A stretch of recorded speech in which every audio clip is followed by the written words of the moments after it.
जहाँ पे खून ही खून है, गोलियां मार रहे हैं हमारे भाइयों को। तुम्हें तो हम दफन करेंगे। ये दरिंदा पाकिस्तान तोड़ने के लिए लाया गया है। आलमू ने हमारे बेशुमार भाइयों को शहीद कर दिया है। ये दर्द अल्फाज में बयान नहीं किया जा सकता। बहुत ही बुरी खबरें आ रही हैं। मेरा रावला कोट नादरीन जख्मी है, मेरे रावला कोट में खून बहा है। मेरा हमसे अपना कश्मीर संभाला नहीं जा रहा। ये बदजात कश्मीरी ठेकेदार बनने की कोशिश कर रहा है। लानत ऐसी पॉलिटिक्स के ऊपर, लानत ऐसी सियासत के ऊपर और लानत ऐसी सियासी विक्फी के ऊपर। इस वक्त सिचुएशन ऐसी ही है, लेकिन सही फिगर सामने नहीं आ रहा है इस वक्त। कल तक हम रिपोर्ट करते रहे इंडिया के अंदर नादरीन 10 लाख बंदा, पता नहीं 12 लाख बंदा निकल आया, नहीं मारी गई गोलियां, नहीं लोग मरे। हम क्यों लाशें उठा रहे हैं? ये पहला केस है पूरी दुनिया में जहां पे इंसान अपनी खुद की शाहरत काट रहा है। कश्मीर एक सेंसिटिव इशू है। हॉस्पिटल्स के ऊपर भी कब्जा था। बहुत सारे लोग डरते हुए उन हॉस्पिटल्स का रुख नहीं कर रहे और उनके प्यारे जो बच सकते थे उनकी जानें जा रही हैं। हम सब जिंदा लाशें हैं। दोस्तों, आसिम मुनीर ने फिर से एक बार पाकिस्तानी कश्मीरियों पे जुल्म ढाया। अपने फौज को ऑर्डर दे दिया है कि तुम जाओ, जितने कश्मीरी को मारना है मारो, लेकिन वहां पर कंट्रोल करो, चाहे जितनी भी लाशें बिछे, जितनी भी जाने जाए। आसिम मुनीर अपने नाकामी के छुपाने के लिए जो मारे गए कश्मीरी हैं उनके लाश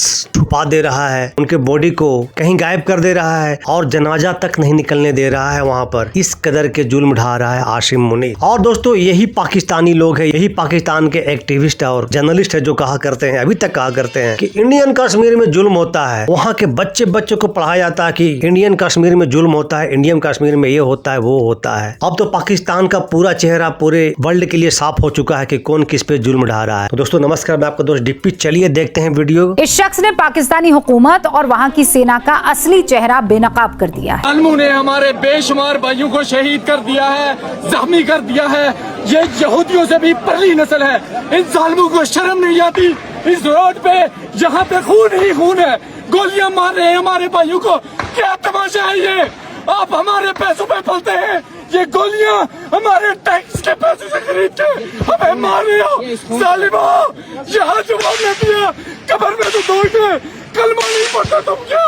इतना तो श्रीनगर में हमारे ऊपर जुल्म नहीं हुआ। ये क्या कर रहे हो? इंटरनेशनल मीडिया, भाई सारी दुनिया, ह्यूमन राइट ऑर्गेनाइजेशन, कहाँ मर गए आप सब लोग? कहाँ मर गए?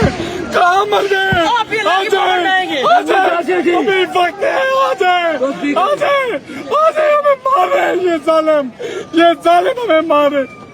तुम्हें तो हम दफन करेंगे। तुम्हें तो हम इसी कश्मीर में, बल्कि कश्मीर की मट्टी को भी तुमसे नापाक नहीं करेंगे। तुमको तो हम ले जाकर कहीं ऐसी जगह फेंकेंगे कि जहां पे तुम कश्मीर की पाक मट्टी को भी नापाक ना कर सको। बहुत ही बुरी खबरें आ रही हैं। मेरा रावला कोट नादरीन जख्मी है, मेरे रावला कोट में खून बहा है और खून बह रहा है। अभी तक की जो हमारे पास इत्तलात हैं, वो जो नाम सामने आए हैं, जो तस्वीरें सामने आई हैं, उनके मुताबिक 17 से 20 शहादतें हो चुकी हैं। 80 के करीब अफराद क्रिटिकली इंजर्ड हैं। गुज़िश्ता चंद घंटों में कम से कम 4-5 घंटे से मुझे मुसलसल ये खबर मिल रही है कि रावला कोट के गिरदोनवा में और रावला कोट के शहर के अंदर पाकिस्तान के पैरामिलिट्री ट्रूप्स जो हैं, रेंजर्स और FC, मुसलसल निहत्ते कश्मीरी अवाम के ऊपर फायरिंग कर रहे हैं। ये दरिंदा पाकिस्तान तोड़ने के लिए लाया गया है। कौम कब समझेगी? इस वक्त मुल्क बचाना सबसे जरूरी है, क्योंकि ये अब पाकिस्तान की शारग काटने में लगा हुआ है। मेरा हमसे अपना कश्मीर संभाला नहीं जा रहा। तो आपको क्या लग रहा है कि हमारे पास, अगर हम कहने कि हमें भारतीय कश्मीर भी चाहिए, तो हम उसको भी संभाल पाएंगे या नहीं? पाकिस्तान को ब्लैकमेल कर रहे हैं कि सारे दरिया हमारे हैं, रॉयल्टी हमें दी जाएगी। बेगैरत, तुम्हारा तो वजूद भी नहीं था जब आजाद कश्मीर आजाद हो रहा था। रावला कोट के अतराफ में जो धरना जारी था, उसमें मजीद काफिले शामिल हुए और अब इन काफिलों ने रावला कोट शहर में दाखिल होना था और फिर आगे मुजफ्फराबाद की तरफ मार्च करना था। और आज की इत्तलात ये थी कि दोपहर में ये काफिले जो हैं, जैसे जैसे रावला कोट के करीब जमा हुए और इन्होंने शहर में दाखिल होने की कोशिश की मार्च की सूरत में, तो उसी वक्त सिक्योरिटी फोर्सेस की तरफ से और जो मुजाहिरीन हैं ये आगे बढ़ रहे थे, इनके दरमियान जो कशीदगी हुई है उसके मुताबिक जो अमन कमेटी है, एक्शन कमेटी है, उनका जो मौक़िफ़ आया है, उनके मुताबिक पुरअमन तौर पर मुजाहिरीन आगे बढ़े थे और फोर्सेस की तरफ से फायरिंग हुई है। पुलिस ने जो प्रेस रिलीज़ जारी की है उनके मुताबिक जी ये लोग रावला कोट शहर में ज़बरदस्ती दाखिल हो रहे थे और इन्होंने फायरिंग कर दी पुलिस एहलकारों के ऊपर, जिसके नतीजे में 20 पुलिस एहलकार ज़ख्मी हो गए हैं। बहरहाल वो 20 पुलिस एहलकार कहाँ हैं, हमने कोई फुटेज देखी नहीं है ऐसी, लेकिन पुलिस का ये मौक़िफ़ है। ये बदजात कश्मीरी ठेकेदार बनने की कोशिश कर रहा है पूरे कश्मीर का और पूरे पाकिस्तान का।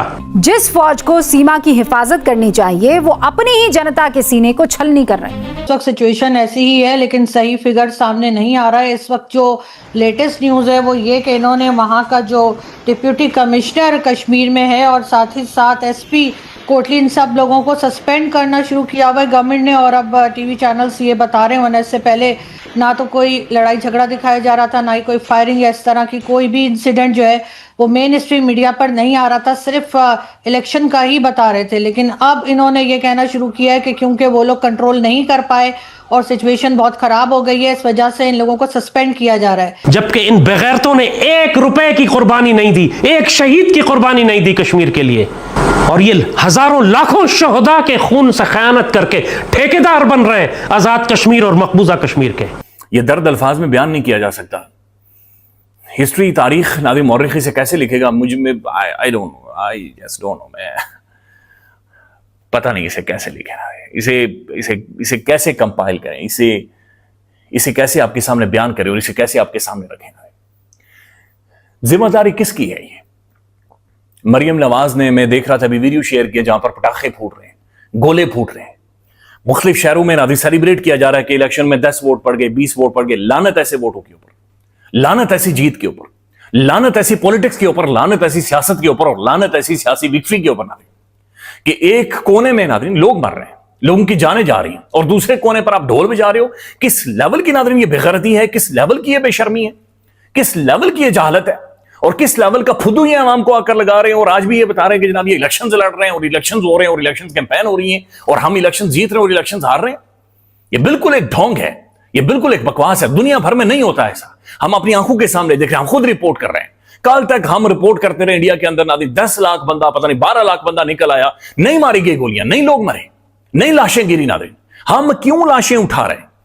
हम क्यों लाशें उठा रहे हैं नादी? जो क्रिटिकल मास प्रोटेस्ट ने अब पकड़ लिया है, that could be frightening for Asim Munir. Pakistan हर समय कहता है कि कश्मीर हमारी शाहरग है और कश्मीर पे कोई कॉम्प्रोमाइज नहीं। ये पहला केस है पूरी दुनिया में जहां पे इंसान अपनी खुद की शाहरग काट रहा है। 3 दिन के अंदर तो अफगानिस्तान पहुंच जाते हैं, इतना बिलांद भर का पाकिस्तान है। ये कहां ले गए बंदों को?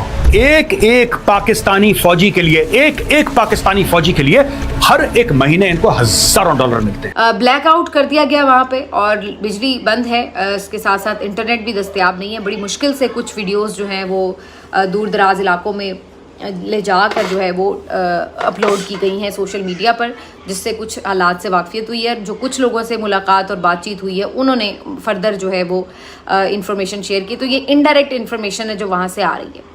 कश्मीर एक सेंसिटिव इशू है और आपको पता है कि कश्मीर का मामला पाकिस्तान का सिर्फ अंदरूनी मामले के तौर पर नहीं देखा जाता। वहाँ पर अगर कोई छोटा सा भी इंसिडेंट होता है तो इंडिया उसके ऊपर बहुत प्रोपेगेंडा करके उसको एक बहुत बड़े इंसिडेंट के तौर पर दुनिया में जो है उसकी बात करता है। जो इलेक्शंस वहाँ पर हो रहे हैं, क्या लग रहा है आपको कि आउटसाइडर्स भी वहाँ पर जाकर पार्टिसिपेट कर रहे हैं? और हमने सुना है कि अगले जो पीएम हैं कश्मीर के वो हमें नजर आने वाले हैं नवाज शरीफ। कश्मीर की जो हालत है, हमें शुरू से आखिर तक कश्मीरियों को हमने उल्लू बनाया हुआ है। सच्ची बात यह है। उस पर यह है कि जो कश्मीर का जो असल मसला है, कुछ तल्ख हकायक हैं जो अवाम के सामने पोशीदा हैं, क्योंकि हमारे निसाब में, हमारी किताबों में फेक और झूठ बोला जाता है। जो लोग सोशल मीडिया पर वीडियोस लगा रहे हैं, डेफिनेटली वो काफ़ी रिस्क लेकर ये काम कर रहे हैं। और कुछ वीडियोस आपको भी रिसीव हुई होंगी जो कि वहाँ के जर्नलिस्ट और मीडिया पर्सन्स भी यही कह रहे हैं कि बहुत लोगों की जानें गई हैं, सही फिगर नहीं पता, बहुत लोग जख्मी भी हैं। और यकीनन इस वक्त पाकिस्तान की जो गवर्नमेंट है उनके कंट्रोल में ये तमाम चीज़ें नहीं लग रही। तो खबरें ये हैं कि बहुत वायलेंस है। अगर आप ट्विटर के ऊपर देखें और फेसबुक में जो रावला कोट कम्युनिटी के पेजेस हैं, वहाँ आप बहुत सी फुटेज देख सकते हैं। ज़ख्मी लोगों की लाशें उठाई जा रही हैं। वहाँ पे छोटी छोटी एम्बुलेंसेस हैं, एधी ट्रस्ट किस्म की एम्बुलेंसेस हैं, ये पिकअप्स हैं जहाँ पे लाशें उठाई जा रही हैं और ज़ख्मी लोगों को जो है उठाया जा रहा है। और ये सूरत हाल को मैं देखता हूँ तो मैं सोचता हूँ कि हम अपने आप से कितना बड़ा झूठ बोलते रहे और अभी तक बोल रहे हैं जब हम इस इलाके को आज़ाद कश्मीर कह रहे हैं। इसकी जो न्यूट्रल टर्म है वही होनी चाहिए जो अक़वाम मुत्तहिदा इस्तेमाल करता है, पाकिस्तान एडमिनिस्ट्रेट कश्मीर और पाकिस्तान कंट्रोल कश्मीर। लेकिन पाकिस्तान की तो सूरत हाल ये है कि पाकिस्तान के अंदर से मसलसल झूठ, अगर झूठ नहीं तो इंतहा दर्जे की डिसइंफॉर्मेशन, मुबालगा आराई उमड़ के हमारे सामने आती है। पाकिस्तान के जितने अखबारात हैं उनके अंदर डिसइंफॉर्मेशन की जाती है। कश्मीर में जो जुल्म हो रहा है ये उन लोगों की नाअहली की वजह से हो रहा है। कश्मीरियों को अपने हकूक के लिए निकलने के लिए इनको फेक रेडीमेड लीडर मिलते हैं, इनका कोई सही तर्जमान लीडर भी नहीं है। दूसरा, आप इलेक्शन का कह रही थी, इलेक्शन नहीं है, ये सिलेक्शन है। आज के दिन पाकिस्तानी मिलिट्री जर्नल्स ने कश्मीर की जो सूरत हाल है उसको मुस्तकिल तौर पर तब्दील कर दिया। सूरत हाल जितनी भी बुरी हो, हमें हमेशा उसमें से पॉजिटिव रहना चाहिए। लेकिन मुझे लगता है कि जो मामला जिस हद तक आज पहुंचा दिए गए हैं, मुझे एक और बलूचिस्तान बनता हुआ नज़र आ रहा है, या शायद उससे भी ख़तरनाक सूरत हाल। जो तस्वीरें सामने आई हैं उनके मुताबिक 17 से 20 शहादतें हो चुकी हैं। नंबर तो कहीं बड़ा लिया जा रहा है, कहा जा रहा है कि 80 के करीब अफराद क्रिटिकली इंजर्ड हैं, और ये अब से चंद घंटे पहले के नंबर्स हैं। लोग अभी तक वापस घरों को नहीं गए, आंसू गैस फेंकी गई, सीधी स्नाइपर्स के साथ गोलियां मारी गईं और लोगों का कत्लेआम किया गया। हॉस्पिटल्स के ऊपर जो है वो कब्जा किया गया। जब जख्मियों को लाया जा रहा था तो हॉस्पिटल्स के ऊपर भी कब्जा था। कहने का मतलब ये है कि वहां से कोई लाश बाहर ना जा सके, इस चीज का कब्जा है, और इस वजह से बहुत सारे लोग डरते हुए उन हॉस्पिटल्स का रुख नहीं कर रहे, और उनके प्यारे जो बच सकते थे उनकी जानें जा रही हैं। वैसे तो पाकिस्तान में किसी को हकूक का पता नहीं, पाकिस्तान में जिंदा रहना अजूबा है, अजूबा ही कह सकते हैं। हम सब जिंदा लाशें हैं, हमारे पास कोई जीने का मकाम नहीं, कोई नहीं।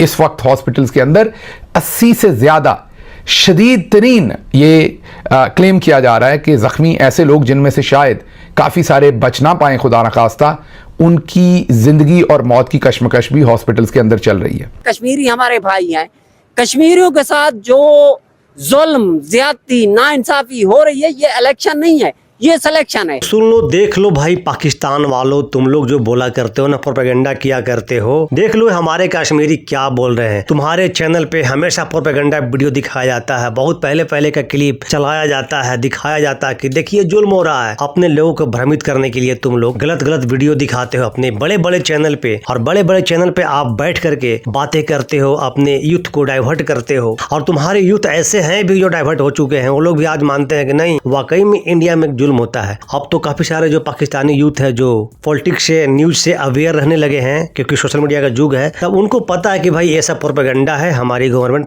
प्रोपेगेंडा कर रही है। उनको पता चल चुका है। यही वजह है कि आज पाकिस्तान के कोने कोने से आजादी का नारा बुलंद हो रहा है। पीओके की तो बात ही छोड़ दो, क्या गिलगिट बल्टिस्तान, क्या पंजाब, क्या खैबर पख्तून, और भी कई से जगह है जहां से नारा बुलंद हो रहा है कि हमें पाकिस्तान के साथ नहीं रहना है। तो पाकिस्तान के लोगों, देख लो कि तुम्हारे पाकिस्तान और कितने टुकड़े में बटने वाला है। तो दोस्तों, आपका इस पे क्या ओपिनियन है, क्या राय है? क्या पाकिस्तान फिर से 2, 3, 4 टुकड़े में बटने वाला है? क्योंकि पाकिस्तान का हालात आप लोग से छुपा हुआ नहीं है। दोस्तों, कमेंट सेक्शन आपका है, कमेंट करके अपना ओपिनियन जरूर बताइएगा, और जो हमारे जो कश्मीरी बोले उनके बारे में आपका क्या विचारधारा है जरूर रखिएगा। तो मिलते हैं फिर से एक न्यू रिएक्शन वीडियो, तब तक के लिए नमस्कार, राम राम, जय हिंद।